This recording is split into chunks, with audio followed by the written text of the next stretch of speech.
Again you are going back to the physical body and the mind.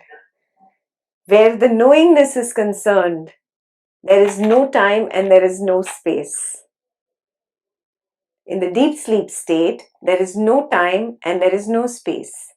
Yeah, that's why when I ask you, how long were you in the deep sleep state after your dreaming state? You will say, I don't know. No idea. Why do you have no idea? What is time really according to you? Time is nothing but thought. Next thought, then next thought, the next thought. The continuity between thoughts gives you the illusion of time in the waking and dreaming state.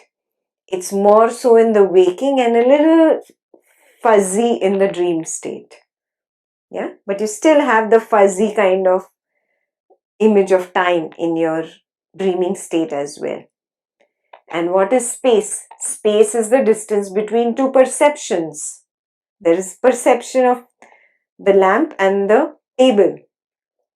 Between two perceptions, the distance is what I call space.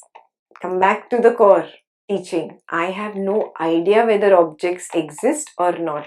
All I know is my perception of them, the corresponding sensation, the thought that is created, and the feeling that is evoked.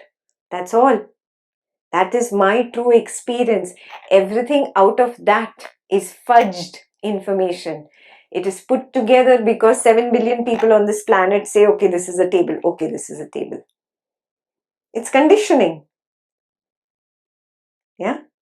So now that I recognize that I have to wipe out the conditioning and just look at pure experience to understand Advaita, then it is very clear in deep sleep state, there is no time and no space because of absence of thought and perception.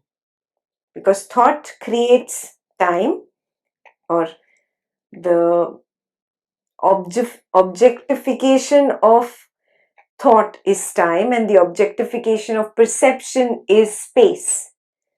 And this starts happening in a fuzzy way in the dream state, and in the waking state this becomes as if it is real.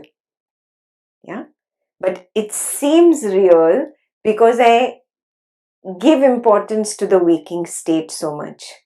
And I think that the waking state is the bigger state in which there is a smaller dream state in which there is a very tiny deep sleep state. Some people feel there is nothing like a deep sleep state because they don't experience it. Yeah, but this logic is flawed. It's completely flawed because it's based on an assumption that matter exists. You're saying the waking state. What is waking state for you? Nothing else but matter and mind. And you feel that matter exists. And that we have already derived that it is only an assumption. It is my conditioning. So reverse this understanding. Yes, this is there in the Yoga Vashishta also. That right in the beginning, what was there? Nothingness. This nothingness, that so-called nothingness, is only relative to your somethingness in waking state. It's not it's not nothingness, and it's not somethingness also. Yeah, it's just alive. It is conscious. It is consciousness, and in that consciousness, that is the closest experience of my deep sleep state. In that consciousness, the first I thought arises, the mind arises, the mind is born. Yeah, that is my dream state beginning. And then I get lost in the dream state. What is dream state? Just images, images, images. Yeah, these images seem real when I'm dreaming. When I am the dreamer and I am on the streets of London and a car comes and hits into me, I really get injured in the dream. Correct? Yeah. So it seems very real to me when I'm in the dream state. Now, inside this dream state, the waking state happens.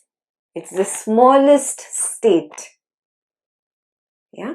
in the smallest state, in this waking state also, if I am on the street and a car comes and hits me, I really get injured. What is the difference between your waking state and your dreaming state? It's exactly the same. It's exactly the same. Yes? The pure consciousness is present in deep sleep, in dreaming, and in waking. There is no difference. This pure consciousness was pure knowingness in deep sleep, and it was the knower of absence of objects. In the dreaming state, it is the knower of the dream. And in the waking state, it is the knower of people, situations, things, events. The consciousness is the bigger state. Yeah.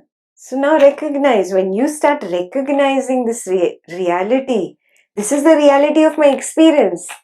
There is an object is not a reality. That is my assumption. That is my conditioning. I don't have proof of that. This is my pure experience.